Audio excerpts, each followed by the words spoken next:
Shalom, berjumpa lagi dengan saya, Karyaku Channel. Saudara yang terkasih, dimanapun Anda berada, kiranya dalam lindungan dan lambatan Tuhan. Pesan Tuhan bagi kita adalah, perhatikan pergaulanmu. Hal ini terdapat di dalam Pemazmur pasal yang ke-26. Pemazmur ini 26 diawali dengan permohonan Daud agar ia menerima keadilan. Mungkin saat itu ia difitnah oleh musuh-musuhnya, sehingga ia memohon agar Tuhan membersihkan nama baiknya. Tidak mengherankan jika dalam beberapa ayat berikutnya Daud menyatakan bahwa dirinya akan tetap hidup dalam kebenaran, bahkan bersedia diuji dan diselidiki oleh Tuhan. Daud juga menyatakan bahwa ia tidak duduk dengan penipu dan orang fasik. Ia tidak bergaul dengan orang munafik dan ia membenci perkumpulan orang jahat. Dalam hal ini komitmen Daud untuk hidup benar bukan sekedar perkataan, karena ia melakukan apa yang menjadi komitmennya.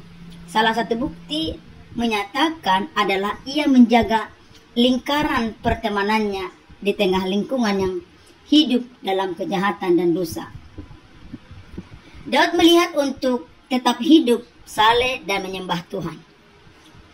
Dengan menjaga lingkaran pertemanan bukan berarti orang Kristen tidak mau bersosialisasi dengan orang non-Kristen. Juga bukan berarti kita menjadi eksklusif dan membenci mereka yang berbeda dengan kita. Sebab bukankah Tuhan mengajar kita untuk menjadi terang dan garam di tengah dunia yang gelap ini? Kita tidak dapat menjadi terang dan garam jika kita memisahkan diri dari dunia. Maka dengan hal ini, mari kita hidup di tengah-tengah dunia, menerangi dan menuntun mereka kepada Tuhan. Hanya saja dalam prakteknya, kita perlu berhati-hati. Jangan sampai karena kita ingin diterima oleh orang-orang, kita melupakan identitas kita sebagai anak Tuhan, lalu turut dalam perbuatan dosa. Maka hal ini diingatkan kepada kita supaya kita tetap memiliki identitas kita yang sebenarnya. Hidup benar berarti tidak mengikuti kebiasaan dan cara hidup yang tidak sesuai dengan firman Tuhan.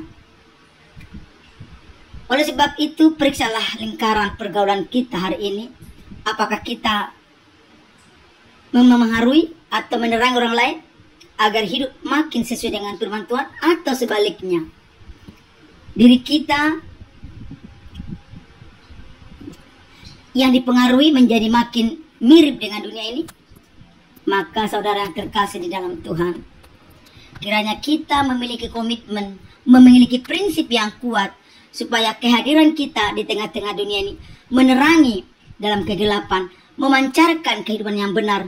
Maka mari kita berserah kepada Tuhan, supaya keberadaan kita di tengah dunia betul-betullah menjadi terang dan garam dunia. Oleh sebab itu, perhatikan dengan seksama pergaulan, lingkaran pertemanan, karena bagaimanapun itu akan mempengaruhi akan mindset kita, keputusan kita, bahkan juga integritas kita. Saudara yang terkasih dalam Tuhan, terkadang kita tidak punya pondasi yang kuat sehingga kita berbaur dengan dunia, sehingga kita melupakan identitas.